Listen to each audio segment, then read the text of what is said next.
السلام علیکم ورحمۃ اللہ وبرکاتہ۔ اعوذ باللہ من الشیطان الرجیم، بسم اللہ الرحمن الرحیم۔ الحمد للہ والصلاة علی اہلہا ولعنۃ اللہ علی اعدائہم اجمعین۔ خداوند متعال کا جسم ہونا یا نہ ہونا، اس پر بحث ہے کہ خدا تبارک و تعالیٰ کو ہم سمیع بصیر، جو ہم کہتے ہیں کہ دیکھنے والا بھی ہے اور سننے والا بھی ہے، اس سے کیا مراد ہے؟ دیکھنا، انسان اپنے آنکھوں سے کسی چیز کو اگر دیکھتا ہے تو کہتے ہیں کہ یہ دیکھ رہا ہے، اور اگر کسی چیز کو کانوں کے ذریعے سن رہا ہے تو کہیں گے کہ یہ سننے والا ہے۔ تو خدا تبارک و تعالیٰ کیا جس طرح انسان کانوں سے سنتا ہے اور آنکھوں سے دیکھتا ہے، کیا یہ ہم خدا تبارک و تعالیٰ کے بارے میں سوچ سکتے ہیں؟ کہتے ہیں کہ نہیں۔ ہمارا عقیدہ ہے کہ اللہ تبارک و تعالیٰ کا کوئی جسم نہیں، اور اگر جسم نہیں ہے تو کبھی ید اللہ فوق ایدیہم کہتے ہیں کہ خدا کا ہاتھ باقی تمام ہاتھوں کے اوپر فوقیت رکھتا ہے، یا وہ سمیع البصیر کہتے ہیں کہ وہ دیکھنے والا ہے، سننے والا ہے۔ یہ چیزیں کیوں؟ اگر خدا کا کوئی جسم نہیں ہے تو ہم یہ کیوں کہتے ہیں کہ یہ دیکھتا ہے اور سنتا ہے؟ اس کا جو مختصر جواب یہ ہے کیونکہ ہم مادیات سے تعلق ہے ہمارا، آپ اور ہمیں سمجھانے کے لیے ان الفاظوں کا سہارا لینا ناگزیر ہے، کیونکہ ان چیزوں کے ذریعے سے آپ اور ہم صفات خداوند متعال کو ہم بیان کریں گے۔ ورنہ اگر آپ اور ہم کسی کو سمجھانا چاہیں بھئی خدا دیکھنے والا ہے، خدا سننے والا، تو ہم کن کلمات کے ذریعے ہم سمجھائیں گے؟ ہم انہی کلمات کے ذریعے سمجھائیں گے جس سے ہم مانوس ہیں، جو جسمیت رکھتا ہے۔ تو خدا تبارک و تعالیٰ ہم کہتے ہیں کہ ہر جگہ موجود ہے، تو جگہ سے کیا مراد ہے؟ ہر جگہ موجود ہے، ہم یہی کہتے ہیں کہ خداوند متعال ہر جگہ موجود ہے، تو جگہ بھی وہ مادیات میں آتا ہے۔ یہ بھی آپ اور ہمارے لیے سمجھانے کا یعنی ذریعہ ہے، ورنہ ہم کس طرح جو ہے نا خدا تبارک و تعالیٰ کے بارے میں ہم تصور کریں گے؟ اس لیے مولا امیر المومنین کا فرمان ہے خدا کی ذات میں جو ہے نا کوئی غور و فکر نہ کر۔ اگر خدا کی ذات میں ہم فکر کریں ہم کافر ہو جائیں گے۔ اگر ہم لوگ آنکھ بند کر کے ایک دفعہ اگر ہم سوچے بھئی اگر یہ ہم نہ ہوتے تو یہ مزہ، یہ دنیا نہ ہوتی تو کیا ہوتا؟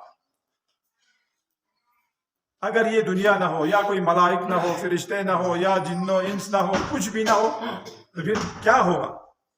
پھر اس کے بعد آپ کہیں گے کہ خدا کی کوئی حیثیت، لیکن امیر المومنین فرماتے ہیں کہ میں اس خدا کی عبادت نہیں کرتا جسے میں نہیں دیکھتا۔ تو کیا وہ ظاہری آنکھوں سے ہے؟ نہیں، بلکہ قلبی آنکھوں سے ہے، باطنی آنکھوں سے۔ وہ آپ اور ہم بھی دیکھ لیتے ہیں۔ مثلا کہیں کوئی مشکلات میں انسان پھنس جاتا ہے، یا قرآن میں اس کی مثال ہے، اگر کوئی دریا میں بہ رہا ہے، کچھ چھو کے رہنے جب اخلا کھولا چیز چیخا امید دوگل لو دیاما دوگل کہ نام یا وہ سنگام بچائی بیک زیر، وہ اسی کا نام خدا ہے۔ یہ قرآن کی صریح آیت ہے۔ آپ اور ہم بھی اس وقت ہم یقین کے منزل پر ہم پہنچ جاتے ہیں کہ کوئی نہ کوئی بچانے والا ہے، وہی ذات جو ہے وہ خدا ہے۔ ورنہ کسی نے کہا کہ اگر ہم جسم کے قائل ہو جائے تو کیا خدا کوئی اتنا بڑا پہاڑ بنا سکتا ہے جو خود نہ اٹھا سکے؟ کیا خدا اتنا بہت بڑا پہاڑ بنا سکتا ہے جو خود نہ اٹھا سکے؟ ہم کیا کہیں گے؟ ہمارے پاس کوئی جواب نہیں۔ اگر ہم کہیں نہیں بنا سکتے تو نعوذ باللہ خدا کوئی ایسا یعنی ضعیف خدا ہو گیا، اور اگر بنا سکتے ہیں تب بھی جو ہے یہ بہت مشکل ہے، جواب مشکل ہے۔ اس لیے کہتے ہیں کہ خدا کی خدائی میں جو ہے نا ہمیں غور و فکر نہیں کرنی چاہیے۔ پھر کیا کرنا چاہیے؟ پھر آثار خداوندی میں ہم غور و فکر کریں کہ خدا تعالیٰ کے جو بنی ہوئی یہ تمام چیزیں، دنیا ہے، آسمان ہے، ستارے ہیں، یہ اچھا جی سورج ہے، چاند ہے۔ ابھی تو آپ سب پڑھے لکھے ہیں، آپ فزکس، کیمسٹری، بیولوجی میں آپ دیکھتے ہیں کہ کیا کیا سیارے ہیں، اور ان کے جو ہے نا عجیب و غریب خلقہ جو ہے ان کو دیکھ کر ہم یقین کر لیتے ہیں کہ ان کا کوئی نہ کوئی پیدا کرنے والا ضرور ہے۔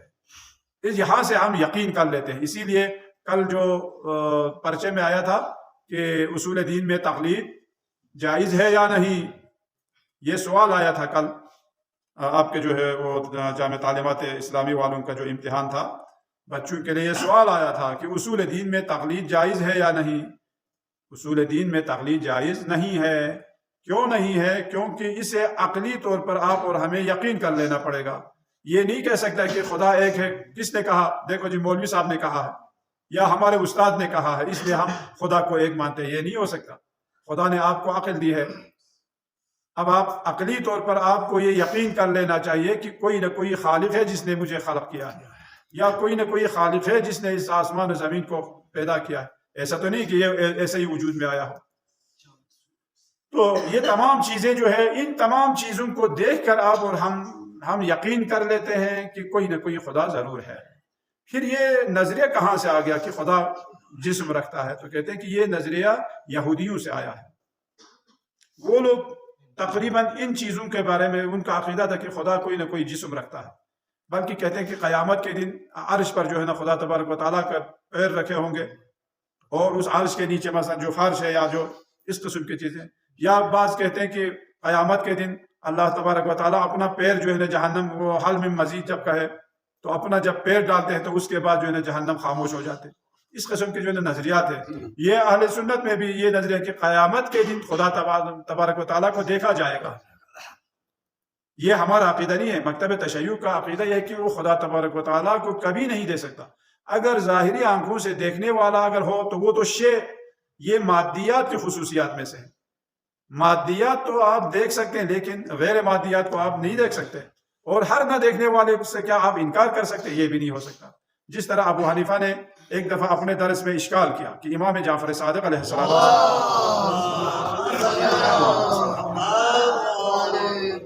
انہوں نے اشکال کیا، دیکھو امام صادق فرماتے ہیں کہ خدا ہے، تو اگر ہے تو نظر کیوں نہیں آتا؟ اس نے یہ ایک اشکال کیا، اگر موجود ہے تو موجود تو نظر آنے والی چیز ہوتی ہے، اگر موجود ہے تو نظر آنی چاہیے۔ ایک دوسرا ہے کہ خدا، امام جعفر صادق فرماتے ہیں کہ اللہ نے شیطان کو آگ سے خلق کیا ہے، کل قیامت کے دن شیطان کو آگ میں یعنی عذاب میں ڈالا جائے گا، تو یہ کیسے ممکن ہے؟ شیطان تو خود آگ سے بنے، تو آگ کو کیسے عذاب دے سکتا؟ تیسرا جو تھا انہوں نے کہا کہ بھئی اگر آپ اور ہم جو بھی عمل کرتے ہیں کہ یہ ہم نہیں بلکہ خدا تبارک و تعالیٰ انجام دیتا ہے، اسی لیے ان کا اسی لیے یہ معاویہ نے اس نظریے سے بہت فائدہ اٹھایا کہ آپ جو بھی عمل کرتے کہتے یہ خدا کراتا ہے، یعنی ہمارے اس میں کوئی اختیار نہیں۔ کیوں؟ اس لیے کہ اگر خدا نے آپ کو طاقت نہ دی تو آپ کیسے اس فعل کو انجام دے سکتے ہیں؟ خواہ آپ برا فعل کریں یا اچھا عمل کریں، ہر صورت میں جو ہے یہ خدا تبارک و تعالیٰ۔ تو اس وقت اس نے کیا کیا؟ ایک ڈیلا اٹھایا بہلول عاقل نے، کیونکہ بہلول سن رہا تھا، اس نے ایک مٹی کا ڈیلا اٹھایا، سمپڑوں کا ڈیلا، جسے مشکل بدوسوں سے دی بالویس کو اردو سوا میں انگریزی سوا دو سو سے کولا جو تالا دیر بیس یا ونه کولا بیاو میں اردو بیاو میں تو چاہے ہوگا اسکول پورے انگریزی سے بھی تو اردو بیاو میں جو مشکل سو سے ورنہ ڈیلا جو ہے وہ مٹی کا جگہ سمپڑوں کا زیب۔ تو ابو حنیفہ نے کیا کیا؟ ابو حنیفہ کو یہ جو بہلول عاقل نے وہ ڈیلا اٹھا کر اس نے اس کے سر پر دے مارا اور بھاگ گیا۔ تو اب اس کے پیچھے لوگ گئے، بہرحال اس کو پکڑ کر جو ہے نا خلیفہ کے پاس لے آئے، ہارون رشید کے پاس شاید اس زمانے جی۔ تو ابو حنیفہ بھی آ گیا ادھر، بھائی کیا ہوا؟ انہوں نے کہا یہ اس نے جو ہے نا مجھ پہ یہ مارا، یہ مار کے بھاگ گیا۔ تو ابو بہلول عاقل نے کہا یہ ایسے ہی بولتا ہے، اگر مارا ہے تو اپنا درد دکھاؤ، اگر میں نے مارا ہے تو اپنا درد دکھاؤ۔ تو اس نے کہا کیا درد بھی کوئی دیکھنے والی چیز ہے؟ تو انہوں نے کہا تم تو میرے امام پر یہ اشکال کر رہا تھا کہ خدا ہے تو نظر نہیں آتا، اگر ہے تو نظر آنا چاہتا، اب اگر درد ہے تو پھر مجھے دکھاؤ۔ ایک ہی کام سے اس نے تینوں اشکالات کا جواب دیا۔ دیکھو یہ بہلول عاقل تھا، پاگل نہیں تھا، امام جعفر صادق کے خاص شاگردوں میں سے۔ دوسرا یہ کہ تم تو کہتے ہو کہ میرے امام پر تم اشکال کر رہے کہ شیطان آگ سے بنے، اور آگ کو کیسے عذاب کر سکتے ہیں؟ میں نے تو مٹی مارا، انسان مٹی سے بنے، تم مٹی سے بنے ہو، تم مٹی سے بنے ہو، تو میں نے تو مٹی مارا ہے، تو کیا مٹی سے تمہیں اذیت ہو رہا ہے؟ تیسرا عمل جو تم خدا سے کہو میں نے نہیں مارا۔ تم تو کہہ رہے تھے کہ امام جعفر صادق کے اس قول پر تم اعتراض کر رہا تھا کہ اگر ہم جو بھی عمل انجام دیتے ہیں یہ خدا تبارک و تعالیٰ انجام دیتا ہے. اگر خدا تھا تو خدا سے تم جو ہے نا اس کا باس خاص کرو، مجھ سے کیوں پوچھتے ہو؟ یعنی ایک وہ لوگ یہ عقیدہ ہے، کہتے ہیں کہ جب معاویہ کے پاس شیعیان امیر المومنین نے، کیونکہ بیت المال سے وہ اپنے لوگوں میں بہت خرچ کرتا تھا، لیکن شیعیان امیر المومنین کو کم دیتا تھا، نہیں دیتا تھا، بھوکے مرتے تھے. تو جب انہوں نے اشکال کیا یا احتجاج کیا، استغفر اللہ استغفر اللہ، وہ کیا کہتے ہیں؟ دیکھو تم لوگوں نے خدا پر اعتراض کیا ہے. کیوں خدا پر؟ یعنی خدا نے مجھے خلیفہ بنایا ہے. یہ معاویہ کہتے ہیں خدا نے مجھے خلیفہ بنایا ہے، تو اگر مجھ خلیفے پر اگر تم یعنی اشکال کرتے ہیں یا اعتراض کرتے ہیں تو گویا تم خدا کے اوپر اعتراض کر رہے ہیں. کیوں؟ کہتے ہیں کہ یہ اس وجہ سے. تو شیعیان کہتے تھے کہ بھئی خدا نے بیت المال کو تیرے ہاتھوں میں دیا، تو تیرے ہاتھوں میں دیا تو تمہیں جو ہے عدالت کے ساتھ لوگوں میں تقسیم کرنا چاہیے. لیکن وہ لوگ کیا کہتے ہیں کہ بس ہمیں خلیفہ خدا نے بنایا، لیکن کوئی جو ہے اس کے اوپر اعتراض نہیں کر سکتا. تو یہ چیزیں کہاں سے آ گئی؟ اس کا مقصد یہ تھا کہ یہ جو یہودی ان کا جو ہے یہ نظریہ تھا کہ خدا جسم رکھتا ہے. کعب الاحبار نامی کوئی شخص ہے جو یہودی ہے، اور یہودی سے جو مسلمان ہوئے تھے ان کے جو نظریات مسلمانوں کی کتابوں میں انہوں نے شامل کر دیا. مثلا ابھی وہ جو اوج بن اونوک کا ہم سنتے ہیں نا، بلکہ ادھر وہ جو قرآن کی تفسیر کے اس میں لکھا ہوا ہے، اوج بن اونوک وہ مشرق سے مغرب تک جو ہے نا وہ جب بیٹھتا ہے تو اس کے اتنا وہ ہے اور لمبا ہے، اور وہ سمندر میں مچھلی اٹھا کے سورج کے قریب لے جا کر اس کو پکا کے کھاتا تھا. اچھا جی، جب حضرت موسیٰ اور اس کی قوم جو اس سے مقابلے کے لیے آیا تو اس نے اپنے دامن میں سب کو ڈال کے اپنی امی کے پاس لے گیا. یہ دیکھو یہ لوگ جو ہے میرے مقابلے میں آیا ہے، تو انہوں نے کہا ان کو چھوڑ دو.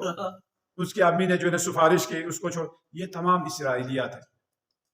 اسرائیلیات وہ کس طرح یہ چیزیں داخل ہو، میں پتہ ہے. یہ مثلا ابھی آپ اسلام کے ماننے والے، آپ کے پاس کتاب ہے، اب وہ کتاب آپ کے پاس ہے، اب ایک اسرائیلی جو ہے وہ کہتے ہیں کہ یہ کتاب ذرا ہمیں مطالعہ کے لیے دے دے. آپ نے اس کو مطالعہ کرنے کے لیے کتاب دے دے. اب اس نے کیا کیا؟ اس احادیث کے درمیان میں لکھ دیا، اپنے نظریات جو ہے اس میں اضافہ کر دیا. اب حدیث کا جو سند ہے وہ صحیح السند حدیث ہے. حدیث جس کے لیے مثلا خود معصومین سے لے کر یا پیغمبر اکرم سے لے کر اب تک کے جتنے بھی راوی ہے وہ سب صحیح السند راوی ہے، لیکن اب اس مطلب میں جو ہے یہ چیزیں اضافی ہے. اب کیا کریں گے بعد میں آنے والے لوگ؟ کیا کریں گے؟ یار یہ حدیث صحیح ہے اور یہ چیز جو ہے وہ عقل سے یا ہمارا اسلامی جو عقیدے سے جو ہے نا اس کا تعلق نہیں، کیا کیا جائے؟ تو کہتے ہیں کہ یہ اسے کہتے ہیں اسرائیلیہ. انہوں نے ہمارے یعنی مسلمانوں کی کتابوں میں انہوں نے کیا کیا ہے؟ چوری چھپے داخل کیا یہ چیزیں. تو یہ ان کے نظریات سے ہے، لیکن ہمارا نظریہ ہے کہ خدا جسم نہیں رکھتا. بس اگر جسم نہیں رکھتا، نظر نہیں آتا، تو کیا ہم نہیں مانیں گے؟ نہیں، ایسی چیز نہیں. ابھی ہوا ہمیں نظر آ رہا ہے نہیں، لیکن کیا ہم ہوا کا انکار کر سکتے؟ ہوا کا انکار بھی نہیں کر سکتے. یا جو وہی جو درد ہمیں شدید درد ہے، مثلا سر درد ہے، بخار ہے، کیا نظر آ رہا ہے؟ نظر نہیں آ رہا. تو کیا اس کا نظر نہ آنے کا مقصد یہ تو نہیں کہ ہم اس کا انکار کر بیٹھے. تو یہ ہمارا نظریہ تھا کہ خدا تبارک و تعالیٰ کا جسم کوئی جسم نہیں ہے. اور اگر ہم نے خدا کو پہچاننا ہے تو ان آثار سے آپ پہچان لیں گے کہ انہی چیزوں کا خالق جو ہے اسی کا نام خدا ہے. وصلی اللہ علی محمد وآلہ الطاہرین.